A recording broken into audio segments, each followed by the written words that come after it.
Pour autant, les moyens technologiques constituent-ils un outil infaillible au service de la justice? Ou est-ce une arme utilisée à mauvais escient qui peut déformer la réalité?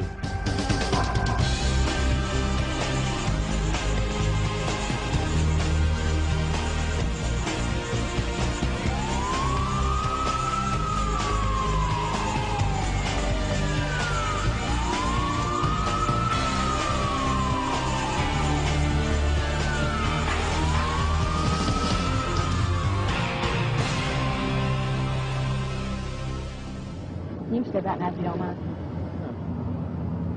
Do you have any objection if I look in your vehicle? No, I don't. Is that a problem? Is it okay? Depuis leur apparition au début des années 80, les caméras vidéo montées à bord des véhicules ont permis la condamnation de milliers de criminels. Cette caméra embarquée a enregistré une agression extrêmement violente perpétrée par ce prisonnier libéré sur parole. Put your hands on the car. What's wrong? K-32, come over here. Put your hands on the car.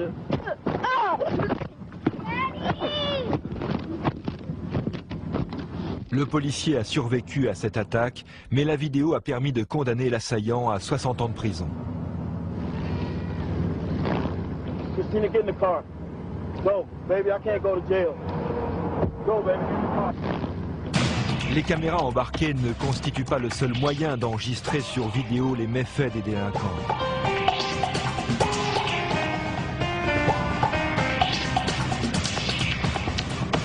Dans tous les États-Unis, les caméras de surveillance se sont également généralisées, mais si elles ont permis de réduire la criminalité, elles soulèvent aussi de nombreuses inquiétudes en matière de protection de la vie privée. Partout là où la protection de la vie privée ne peut raisonnablement pas être invoquée, il faut installer des circuits de vidéosurveillance en circuit fermé. Ils sont juste le prolongement des policiers sur le terrain. Thomas Simon, spécialiste des questions de sécurité, est vice-président du département de la sécurité pour l'Université de Pennsylvanie. Les caméras sont généralement placées dans des lieux publics, prêtes à enregistrer toute situation potentiellement dangereuse. Derrière les écrans, l'agent effectue ce que l'on appelle une patrouille vidéo.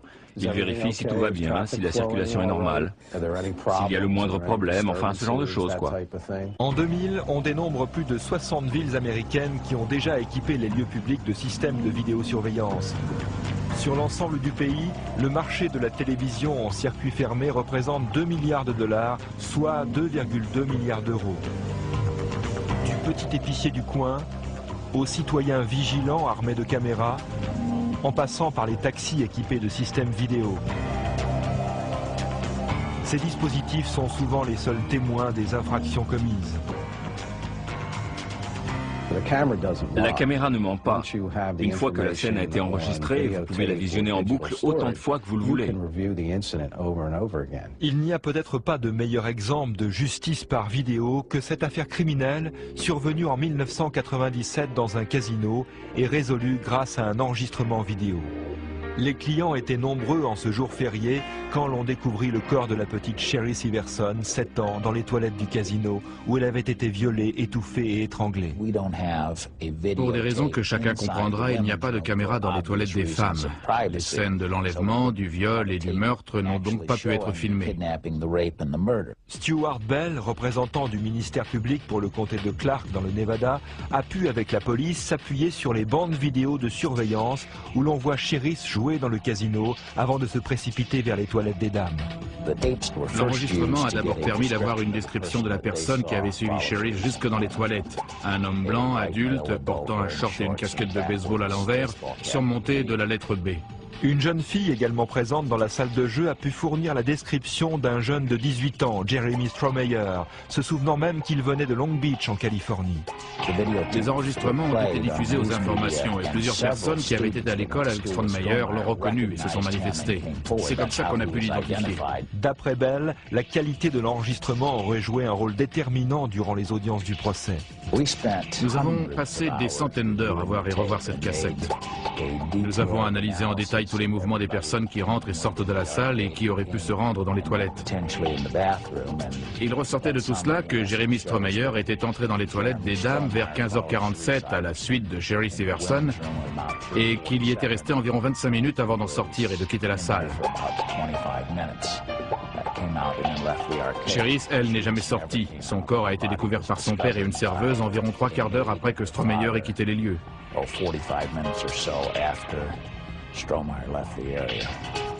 Plus nous disposons de preuves et plus il est facile pour un juge ou pour des jurés de trancher. Cela permet de juger plus sereinement. Dans ce cas particulier, il y avait tout un ensemble de preuves, et les enregistrements vidéo n'étaient qu'une partie de ces preuves.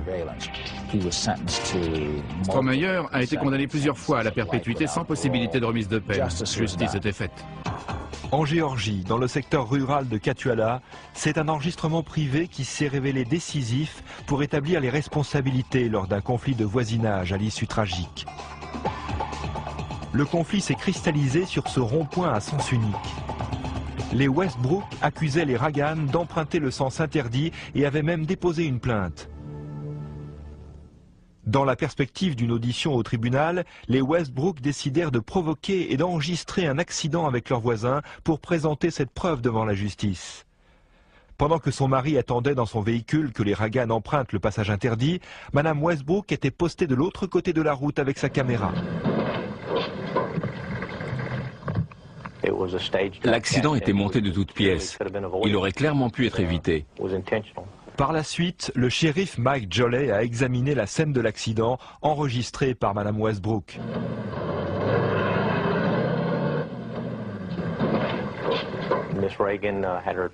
Les enfants de Madame Ragan se trouvaient dans le véhicule. Elle a envoyé son fils à la maison pour ramener le père qui avait toujours eu une arme dans son véhicule. Sous les yeux de Madame Ragan et de ses enfants, Monsieur Ragan est apparu avec une arme chargée et a commencé à se quereller avec Monsieur Westbrook, qui était également armé.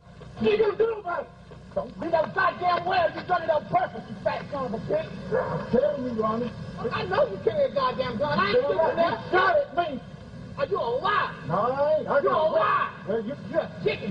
My gun keeps it off yours, well, Mom. I didn't post no gun sheet, and I ain't shot no goddamn gun sheet. So when I point a gun at you, I'll use it on you. Yeah, you was in your driveway waiting for Stingy to come up here like you was yesterday.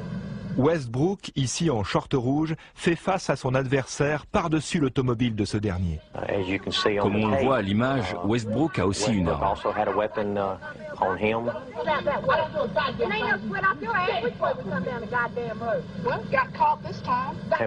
La dispute s'est poursuivie quelques instants sur la route.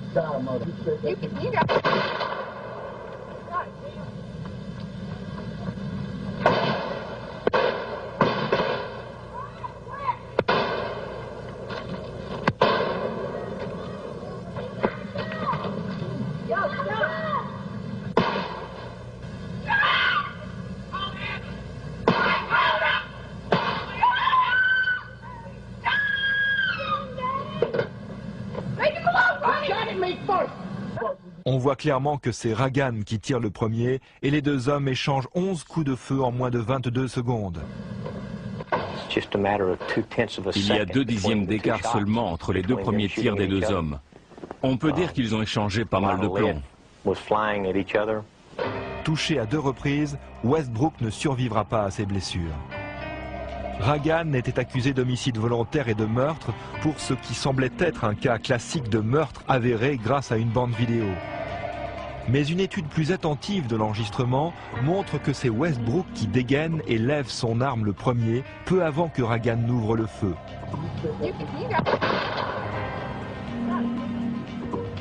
Ainsi, la cassette qui au début semblait accuser Ragan a fini par lui être d'un précieux secours. Il y a eu un premier procès annulé pour vice de procédure et le ministère public n'a pas jugé bon de faire un nouveau procès, sans doute à cause de la cassette. Pour moi, c'est de la légitime défense, mais bien sûr, je ne suis ni juge ni juré. Nous avons bénéficié là d'un élément de preuve inespéré. Mais c'était tout aussi hallucinant de voir comment la nature humaine peut perdre toute retenue sous l'effet de la colère. En 2000, plus d'un tiers des Américains possèdent une caméra vidéo. Et pour nombre de jeunes, le caméscope familial est devenu un jouet irrésistible qui peut aussi se transformer en témoin implacable de leur turpitude.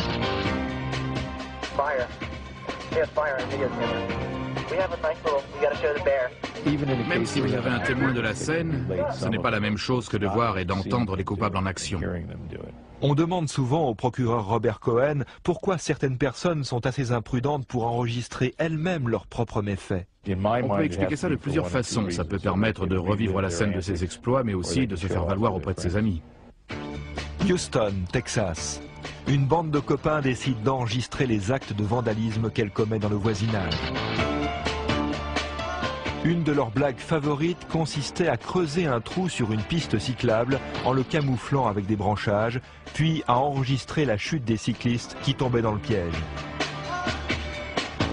Cette mère et son fils vont tomber dans le panneau, mais se doutant de quelque chose, elle découvre la caméra.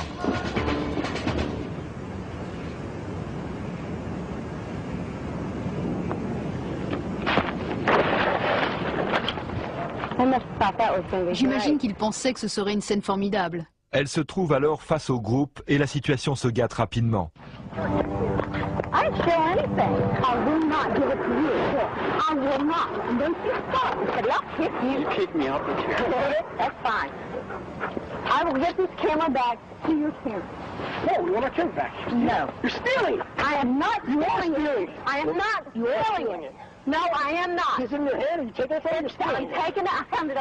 Lorsque la bande se rend compte que l'intimidation ne marche pas, l'un des garçons essaie de récupérer au moins la cassette.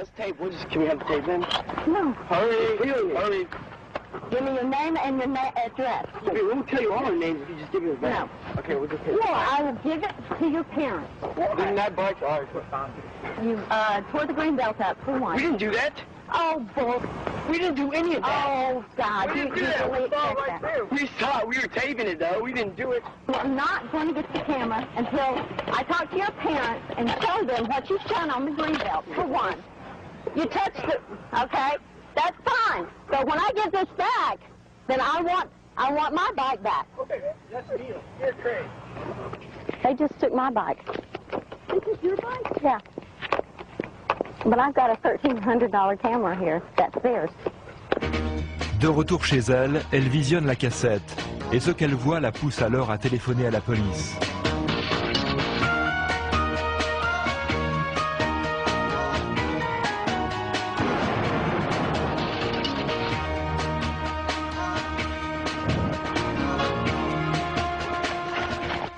Adolescents seront arrêtés et accusés de comportement criminel, d'incendie criminel et de cambriolage. L'un a été placé dans un centre de redressement pour adolescents et les autres ont été renvoyés chez leurs parents. À Jacksonville, en Floride, des jeunes qui avaient causé des destructions encore plus importantes ont aussi été trahis par leur propre caméra.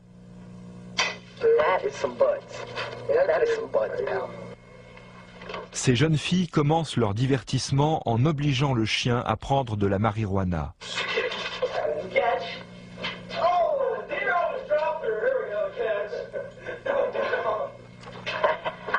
Puis la caméra enregistre une scène où on les voit entrer dans une maison vide et se livrer à des actes de vandalisme.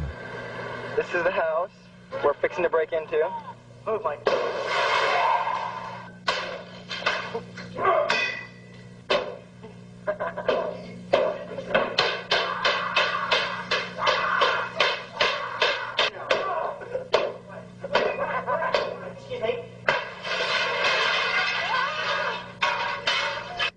Plus tard, la police a interrogé un des garçons à propos d'un cambriolage et a découvert cette cassette dans son sac de sport. L'enregistrement va permettre d'établir la responsabilité du groupe dans des actes de vandalisme perpétrés dans 8 maisons différentes, ayant causé plus de 100 000 € de dégâts. Ils seront accusés de cambriolage, d'incendie volontaire et de cruauté envers un animal. Nous sommes à San Fernando Valley, dans le sud de la Californie. 4 jeunes gens enregistrent leur parcours à la recherche de victimes. Are you recording? This is night 3 of our mission here. Fiasco. Au début, le procureur Robert Cohen pensait qu'il s'était seulement rendu coupable de dégradation. rendu coupable de dégradation. Quand j'ai commencé à regarder la cassette, j'ai vu des jeunes qui cassaient des voitures. Mais comme vous le savez, la suite de la cassette montre des actes autrement plus graves.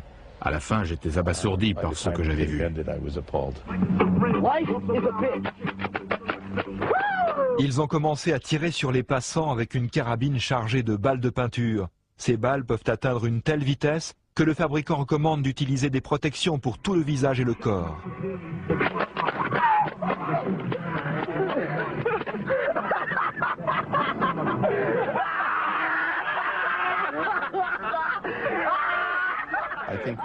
Quand on voit leur comportement et qu'on pense aux dégâts qu'ils auraient pu causer, on ne peut qu'être consterné. Ces balles sont projetées à près de 100 mètres par seconde.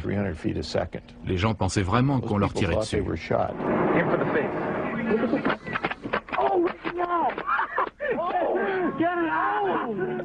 On voit sur la cassette que certaines personnes s'enfuient en courant sur la route.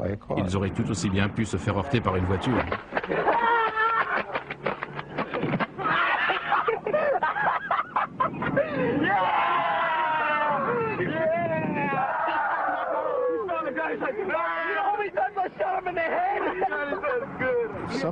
Si quelqu'un était mort, ils auraient eu à répondre de l'accusation de meurtre.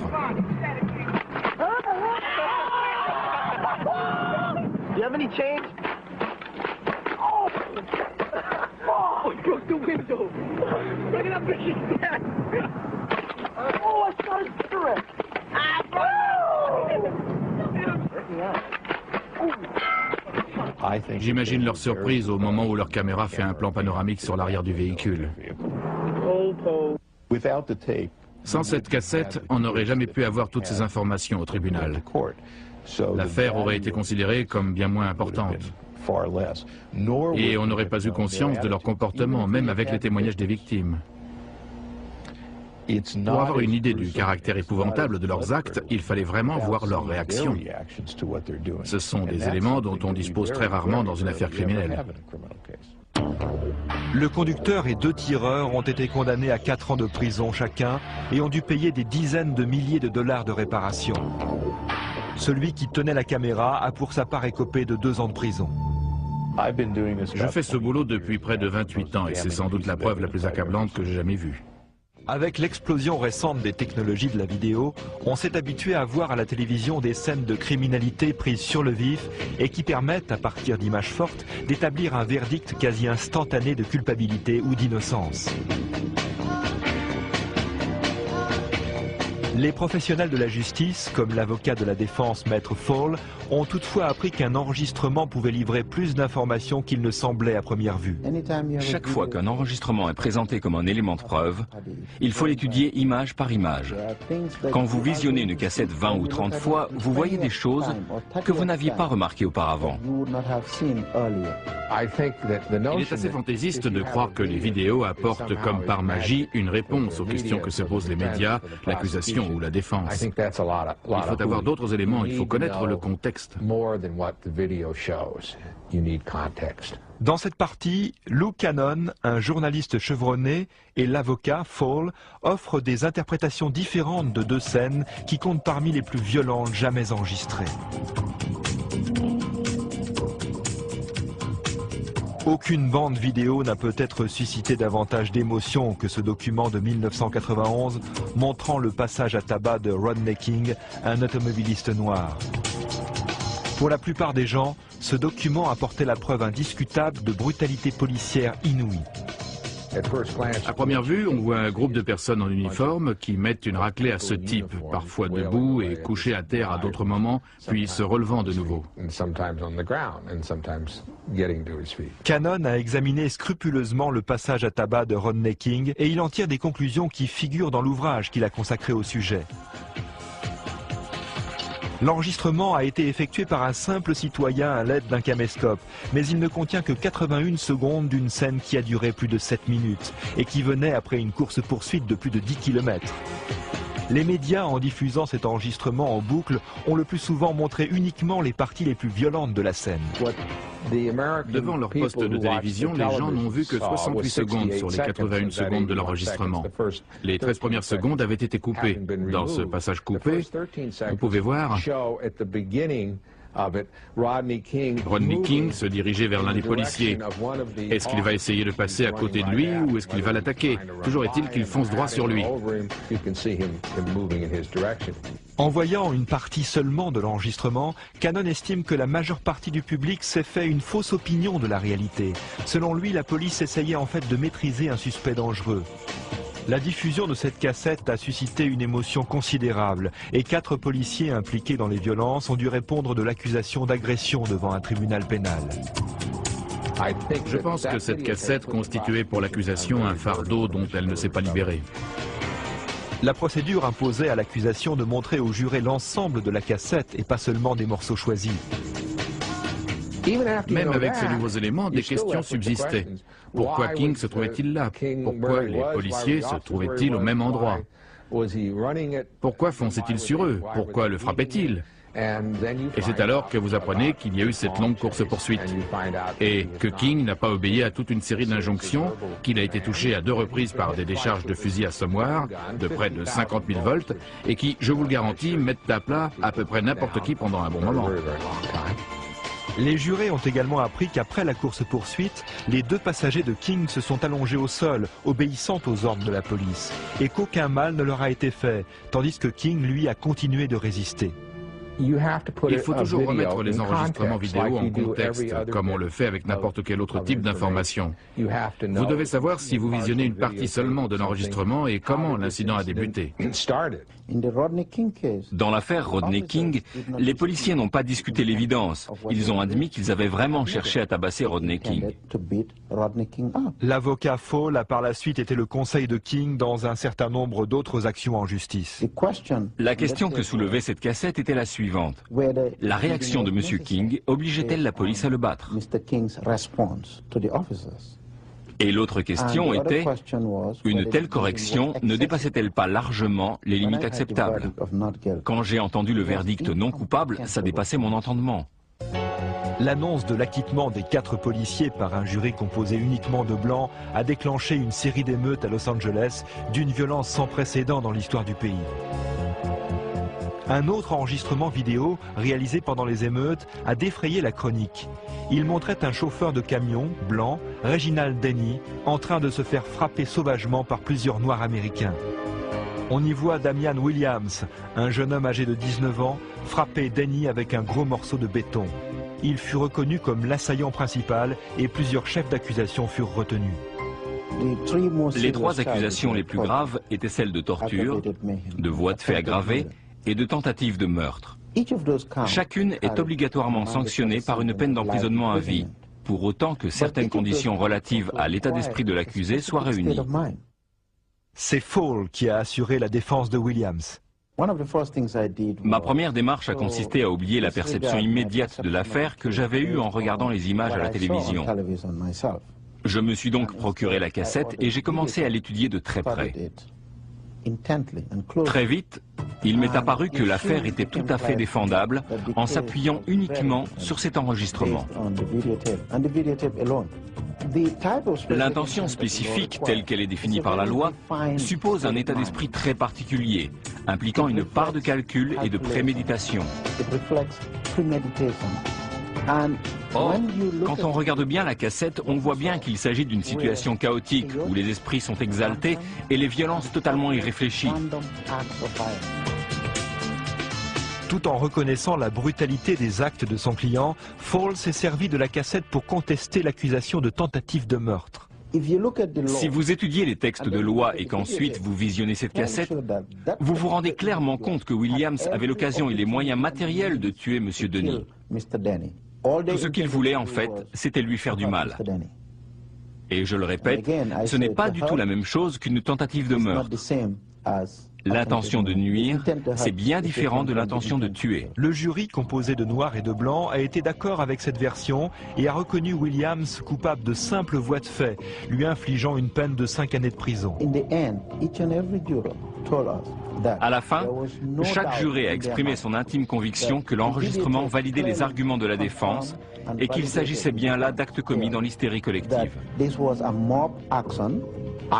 Quand on a l'intention d'utiliser un enregistrement dans le cadre d'une procédure pénale, il faut faire très attention. On doit montrer le document dans son intégralité. Ou alors, s'il n'est pas possible ni très pratique de tout montrer, il faut au moins prévenir que ce que l'on va voir n'est qu'une partie de l'enregistrement. Grâce au caméscope, au matériel de surveillance sophistiqué ou aux techniques d'investigation les plus perfectionnées, une nouvelle génération d'enquêteurs est en train de voir le jour. Lors de la reconstitution d'un crime, les vidéos se révèlent bien plus utiles que les témoins oculaires. Thomas Simon, un ancien policier reconverti dans la sécurité, estime qu'une nouvelle génération d'enquêteurs est en train de naître grâce à la vidéo. À mon avis, les services publics chargés de l'application de la loi commencent tout juste à comprendre l'intérêt de ces technologies. À Lake Worth, en Floride, c'est un enregistrement sur caméscope qui a permis d'établir le scénario d'une affaire criminelle au dénouement inattendu. Un détective privé est en train d'enquêter sur une toute autre affaire, mais se met à filmer un jeune homme au comportement pour le moins fantaisiste. Quand je l'ai vu courir dans tous les sens, j'ai pensé qu'il venait de commettre un meurtre. Il se comportait vraiment de manière très bizarre. Cet ancien policier, qui souhaite garder l'anonymat, a continué à enregistrer la scène jusqu'à l'arrivée de la police. Après lui avoir passé les menottes, Stéphane Danner, un des policiers, essaie de le faire entrer dans la voiture de police, mais le jeune homme résiste. Alors Danner lui a vaporisé quelque chose sur le visage. Puis ils l'ont retourné et l'ont projeté au sol. Je peux vous dire qu'ils n'y sont pas allés de main morte. Pendant que Stuart Dimbert, un des policiers, se tient debout sur les pieds du jeune homme, l'autre lui administre une dizaine de coups de matraque. Ensuite, il s'est mis à genoux sur le type et s'est mis à sauter dessus comme sur un trampoline. Le pire dans tout ça, c'est que le jeune avait les mains menottées pendant tout ce temps. Le détective a envoyé des copies de l'enregistrement aux autorités municipales, à une association de Floride veillant à l'application de la loi et aux médias. Résultat, Danner, reconnu coupable du délit de coups et blessures, a été renvoyé de la police et condamné à 12 mois de prison avec sursis. Et le jeune homme s'est rétabli de ses blessures qui étaient sans gravité. Les policiers doivent faire preuve de qualité morale et d'une éthique irréprochable. Mais s'ils ont un comportement criminel, ils doivent être considérés comme tels. La vidéo sert aussi à la prévention de certains des comportements criminels les plus bizarres et déroutants et permet de sauver les vies de ceux et celles qui ne sont pas en mesure d'appeler au secours. Dans ces enregistrements, nous voyons des bébés qui survivront au traitement infligé. Et les cassettes seront utilisées à des fins pédagogiques par l'agent du FBI Larry Brubaker. Depuis 3 ou 4 heures, cette personne se comporte en mère aimante et attentionnée. Mais tout à coup, la face cachée de sa personnalité apparaît et elle se transforme en prédateur pour son enfant. Pour les spécialistes, il s'agit d'une manifestation du syndrome de Munchausen, qui désigne l'attitude de parents qui font du mal à leurs enfants afin de s'attirer la sympathie ou la compassion d'autrui. Affecté au district de Minneapolis, Brubaker est devenu le spécialiste du FBI pour ce syndrome, après avoir collaboré avec un hôpital qui soupçonnait un cas de Munchausen. Aujourd'hui, il utilise ces vidéos à des fins pédagogiques. Le plus souvent, vous n'êtes pas là pour surveiller la personne. Alors comment savoir? Avec un système de vidéosurveillance, vous pouvez voir si un des parents essaie d'étouffer son enfant. Sur cet enregistrement, on voit le personnel médical laisser le père suspect avec son bébé. Lorsqu'il est certain d'être seul, le père dépose le bébé dans son lit, puis l'étouffe jusqu'à ce qu'il perde conscience.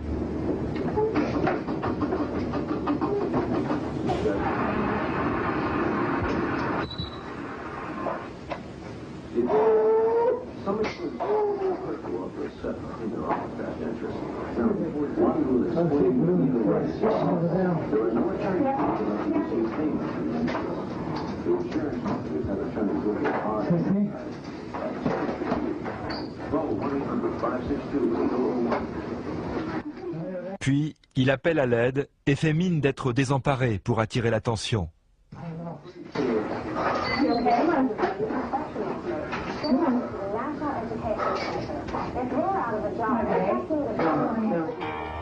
Reconnu coupable de violence envers son enfant, il s'est vu retirer la garde du bébé.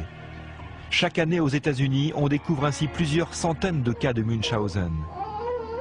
Les parents atteints de ce syndrome n'agissent pas toujours en étouffant l'enfant. Certains introduisent des bactéries dangereuses dans leur biberon, altèrent leurs médicaments ou empoisonnent leur nourriture.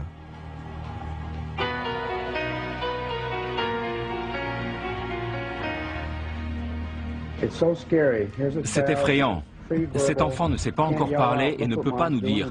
Encore parler et ne peut pas nous dire. Regardez ce que me fait ma maman. Maman me fait du mal et je ne peux le dire à personne parce que je ne sais pas parler. Voilà à quoi servent ces enregistrements. Ils permettent de sauver des vies. On sait que c'est utile. Mais rien n'a permis d'éviter la mort du policier Martin Gans. En 1993, à Manhattan Beach, en Californie, il arrête un automobiliste qui conduit bizarrement. Avant que Gans n'ait eu le temps de sortir son arme, le conducteur ouvre le feu et l'abat. Gans devient le premier policier de la ville mort en service. Les dépositions des témoins permettent de constituer un portrait robot de l'assassin, mais il y a peu d'indices, excepté quelques extraits d'un enregistrement vidéo d'une banque proche des lieux du crime. C'est alors que le Centre national des technologies pour l'application de la loi a proposé ses services. On a pu alors chercher sur toute la bande les passages qui correspondaient au moment du meurtre. Raymond Talbot est un ingénieur spécialisé chargé d'analyser les cassettes audio et vidéo pour le compte d'institutions pénales. En 2 semaines, les enquêteurs du centre ont décrypté des centaines d'images, cherchant à apercevoir le véhicule suspect. Il faut procéder dans l'ordre. Il y a tout d'abord cette première image qui montre un véhicule roulant vers les lieux du crime. On ne voit que l'avant du véhicule et l'image n'est pas très bonne. Puis il y a cette image de l'arrière de la voiture, prise par une autre caméra de la même banque. La scène se déroule 2 secondes plus tard.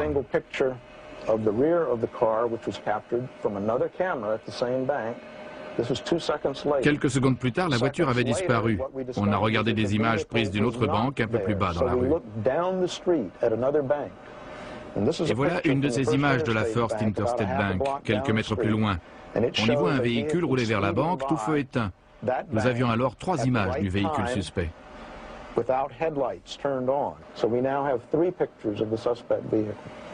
On est alors parti de l'hypothèse selon laquelle différentes voitures pourraient paraître semblables avec des éclairages identiques.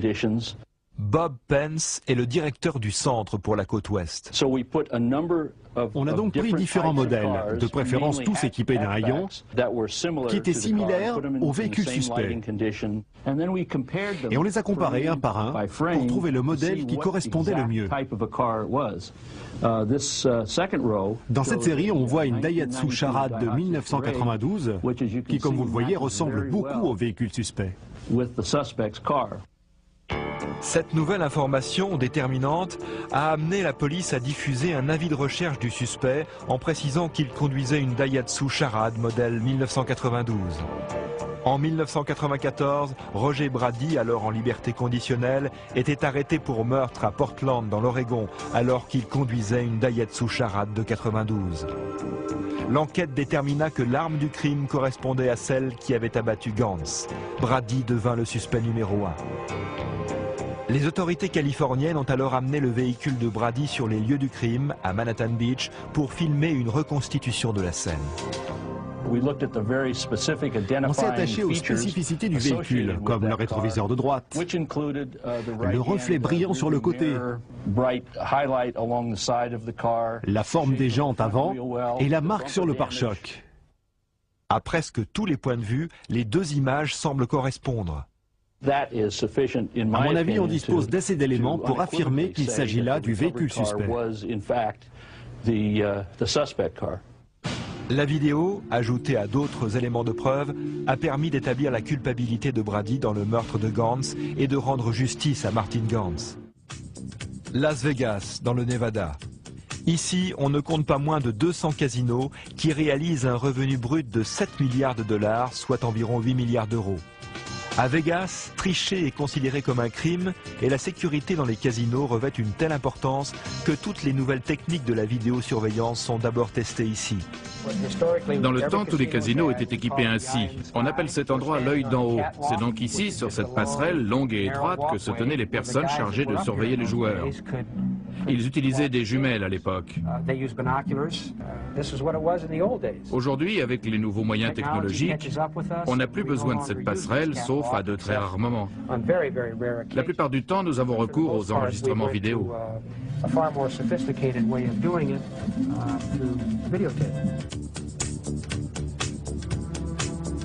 Depuis les années 80, les caméras ont permis d'attraper de nombreux tricheurs et spécialistes déjà condamnés.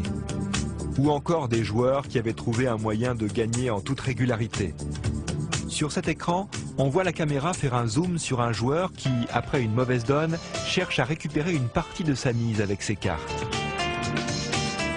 Cette autre caméra montre un joueur qui augmente sa mise de manière illicite en ajoutant des jetons dissimulés sous ses cartes.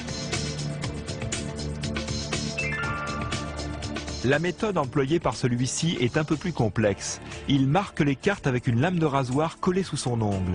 Au Nevada, des poursuites pénales peuvent être engagées pour chacune de ces marques. Notre tâche principale consiste à protéger les intérêts de l'entreprise. Mais nous sommes là aussi pour défendre les intérêts des joueurs. Dan Eitner est chargé de la surveillance au Venetian. Lorsqu'un individu triche ou qu'il est soupçonné de tricherie, on prévient d'abord la salle de surveillance. Toutes nos caméras sont placées dans les salles de jeu. 90% de nos 700 caméras enregistrent 24 heures sur 24. Il faut changer les cassettes 3 fois par jour et toutes les cassettes sont conservées pendant une période indéterminée. Tout à coup, une alerte est déclenchée. On a repéré un comportement suspect dans la salle des jackpots. Il s'est arrêté et il commence à jouer, mais il ne fait qu'utiliser les pièces des autres joueurs. On va sans doute demander aux agents de sécurité d'aller le voir avant qu'il ne s'approche d'autres personnes. On lui demandera une pièce d'identité et on le priera de quitter les lieux. Avec un tel souci de la sécurité, il n'est pas surprenant que ce soit les casinos qui aient mis au point certaines technologies modernes de lutte contre la criminalité. Les entreprises nous contactent pour résoudre des problèmes très spécifiques. Jeff Jonas, président de la société Systems Research and Development, a introduit un nouvel outil de reconnaissance faciale. Le système de reconnaissance faciale repose sur l'idée d'une indexation et d'un tri de manière à ce qu'un ordinateur puisse déterminer si un visage correspond à un de ceux qu'il a en mémoire.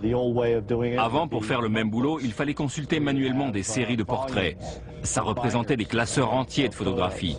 On s'asseyait là et on regardait chaque photo pour voir si ça correspondait. Au Venetian, l'œil du ciel se concentre sur un client soupçonné de compter les cartes.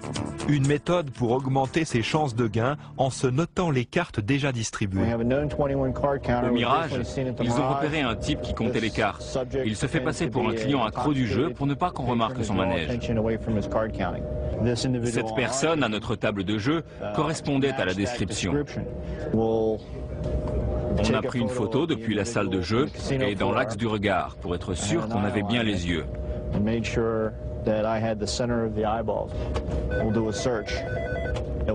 On a fait une recherche et le résultat était positif.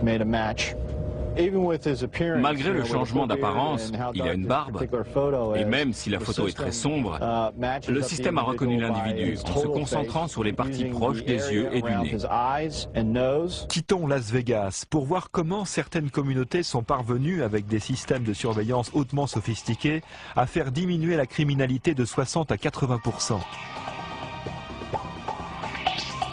Les visages de passants sont comparés à ceux d'une banque de données où figurent les suspects et les criminels répertoriés. Avec ce système, les criminels n'ont vraiment plus d'échappatoire. Quelles sont les innovations de demain? Pour Jeff Jonas, la biométrie est une technique d'avenir. La biométrie permet de mesurer certaines parties du corps à des fins d'identification. Ça peut être l'iris, l'oreille ou l'empreinte digitale que tout le monde connaît. On mesure la structure de l'oreille, les contours, la pointe et même les sources de chaleur qui s'y trouvent. La thermographie semble donner des résultats très prometteurs. La thermographie indique les pics de température enregistrés dans le système vasculaire. On peut effectuer ces mesures sur le visage, comme ici, mais aussi sur d'autres parties du corps, comme la main. Dans la main, on peut enregistrer des modulations et des pics de température uniques pour chaque individu.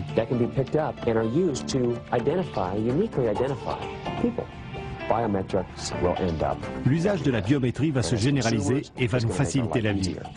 Et surtout, ça va compliquer la tâche des criminels. On devrait tous avoir peur des caméras de surveillance, parce qu'on a tous quelque chose qu'on n'a pas envie de montrer en public. Bill Brown a fondé une troupe de théâtre qui proteste contre la multiplication des caméras de surveillance dans les rues des villes.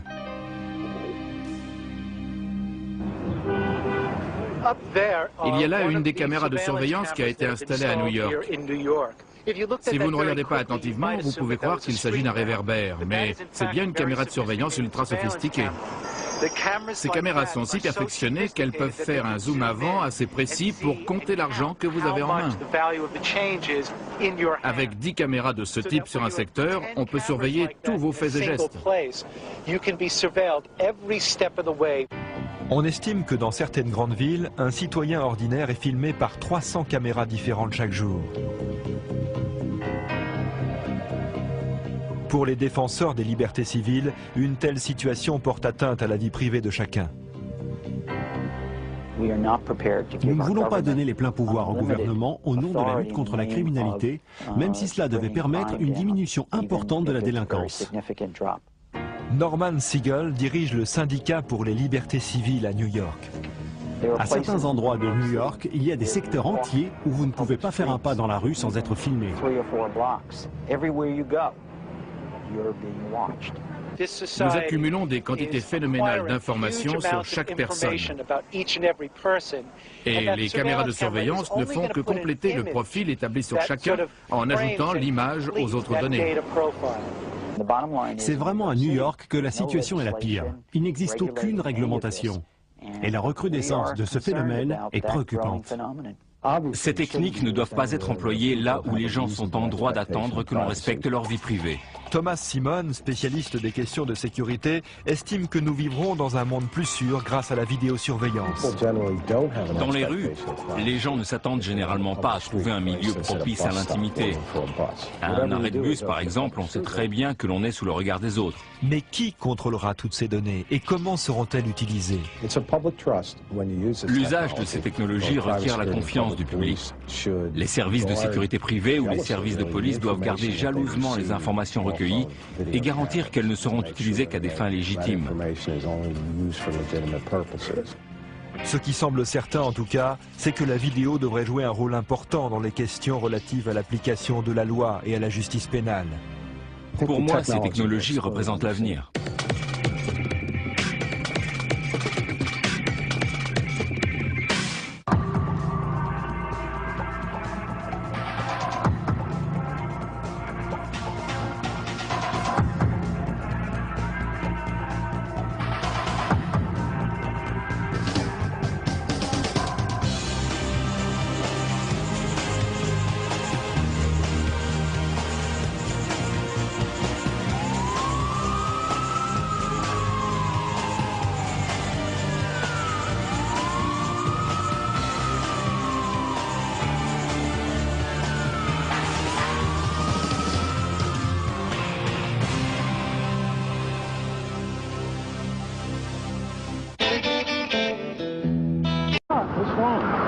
K-32, come over here. Put your hands on the car.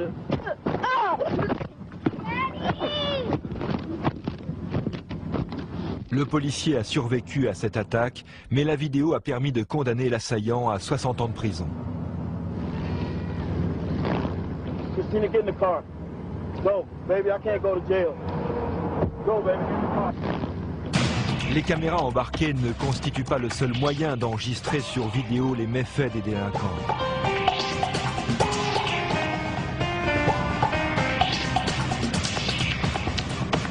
Dans tous les États-Unis, Les caméras de surveillance se sont également généralisées, mais si elles ont permis de réduire la criminalité, elles soulèvent aussi de nombreuses inquiétudes en matière de protection de la vie privée. Partout là où la protection de la vie privée ne peut raisonnablement pas être invoquée, il faut installer des circuits de vidéosurveillance en circuit fermé. Ils sont juste le prolongement des policiers sur le terrain. Thomas Simon, spécialiste des questions de sécurité, est vice-président du département de la sécurité pour l'Université de Pennsylvanie. Les caméras sont généralement placées dans des lieux publics, prêtes à enregistrer toute situation potentiellement dangereuse. Derrière les écrans, l'agent effectue ce que l'on appelle une patrouille vidéo. Il vérifie si tout va bien, si la circulation est normale, s'il y a le moindre problème, enfin ce genre de choses quoi. En 2000, on dénombre plus de 60 villes américaines qui ont déjà équipé les lieux publics de systèmes de vidéosurveillance. Sur l'ensemble du pays, le marché de la télévision en circuit fermé représente 2 milliards de dollars, soit 2,2 milliards d'euros. Du petit épicier du coin aux citoyens vigilants armés de caméras, en passant par les taxis équipés de systèmes vidéo.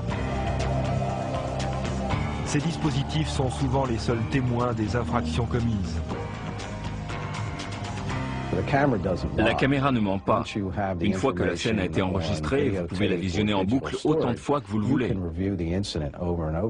Il n'y a peut-être pas de meilleur exemple de justice par vidéo que cette affaire criminelle survenue en 1997 dans un casino et résolue grâce à un enregistrement vidéo. Les clients étaient nombreux en ce jour férié quand l'on découvrit le corps de la petite Sherry Siverson, 7 ans, dans les toilettes du casino où elle avait été violée, étouffée et étranglée. Pour des raisons que chacun comprendra, il n'y a pas de caméra dans les toilettes des femmes. Les scènes de l'enlèvement, du viol et du meurtre n'ont donc pas pu être filmées. Stuart Bell, représentant du ministère public pour le comté de Clark dans le Nevada, a pu avec la police s'appuyer sur les bandes vidéo de surveillance où l'on voit Sherry jouer dans le casino avant de se précipiter vers les toilettes des dames. L'enregistrement a d'abord permis d'avoir une description de la personne qui avait suivi Sherry jusque dans les toilettes. Un homme blanc, adulte, portant un short et une casquette de baseball à l'envers, surmonté de la lettre B. Une jeune fille également présente dans la salle de jeu a pu fournir la description d'un jeune de 18 ans, Jeremy Strohmeyer, se souvenant même qu'il venait de Long Beach en Californie. Les enregistrements ont été diffusés aux informations et plusieurs personnes qui avaient été à l'école avec Strohmeyer l'ont reconnu et se sont manifestées. Pour autant, les moyens technologiques constituent-ils un outil infaillible au service de la justice? Ou est-ce une arme utilisée à mauvais escient qui peut déformer la réalité?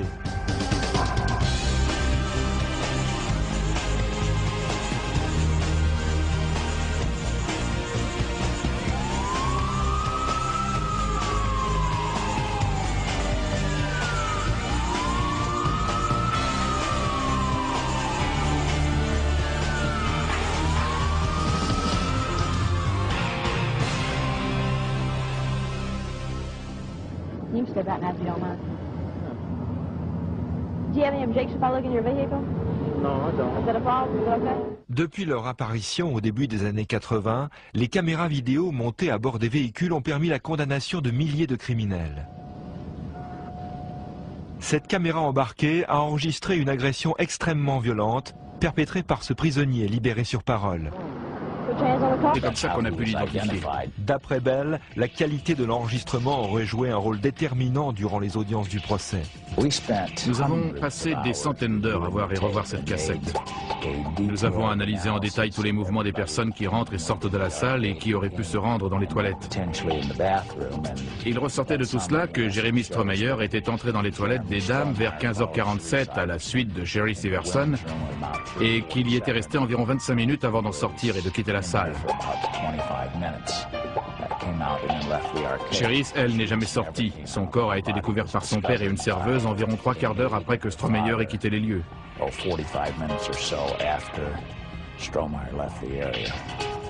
Plus nous disposons de preuves et plus il est facile pour un juge ou pour des jurés de trancher. Cela permet de juger plus sereinement. Dans ce cas particulier, il y avait tout un ensemble de preuves et les enregistrements vidéo n'étaient qu'une partie de ces preuves. Strohmeyer a été condamné plusieurs fois à la perpétuité sans possibilité de remise de peine. Justice était faite. En Géorgie,